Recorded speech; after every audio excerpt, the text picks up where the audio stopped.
My wife, Valerie, is a choreographer that has a contemporary dance company in Boone, North Carolina called X Factor. And with a grant from the North Carolina Arts Council, she was commissioned to create a new work. And part of her idea was to create this piece about dreams and dream states, loosely based on some writings of Carl Jung that she'd been reading.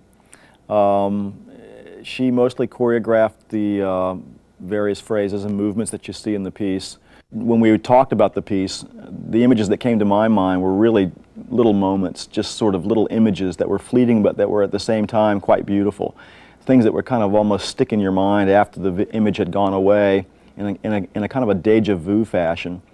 And again, I'm kind of relating that to waking up the next morning and thinking about things that you have dreamt about the night before. And wondering why that happened, you know, why did you dream this, and what does it all mean? Possibly it means nothing. Sometimes Freud would say it means a lot. We did some location scouting. We looked around and found some incredible spots on the Blue Ridge Parkway. We live near there that had this incredible vistas everywhere you looked. Her idea was to get up before daylight and get out there and haul a bunch of equipment out there as well. Actually mostly props, dining room tables, chairs, things of that nature. So we enlisted dancers to kind of help us lug the equipment over there. I was basically the only crew. It was about maybe 5:30 in the morning, right before the sun came up, and by the time the sun came up we were socked in completely with fog. So at first glance we were a little disappointed in that there were no views.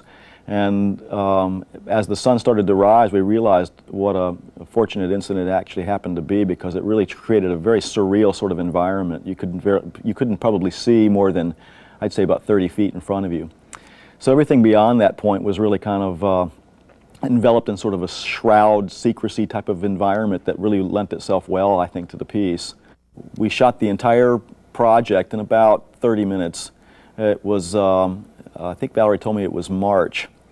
A very cold March day. I think it was about 28, 30 degrees outside, so the dancers would be wearing down jackets, down vests, shoes, socks. They would take their shoes and socks off, after all it's modern dance, and go through the motions that Valerie had already choreographed, and then at that point, when the words cut came, they would throw their down jackets back on again very, very quickly.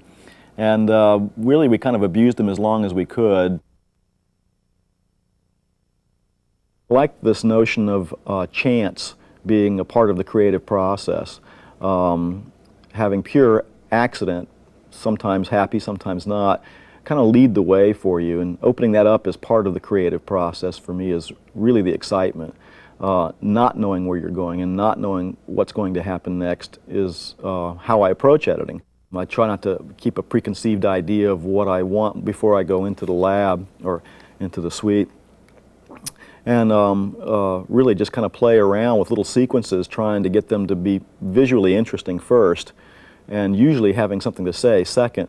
Now, in that this piece is about dreams, you know, the defense for what does it mean is dreams don't have to mean anything. It's the same defense with surrealism. The idea is open to interpretation in such a fashion that really it means whatever you want it to mean.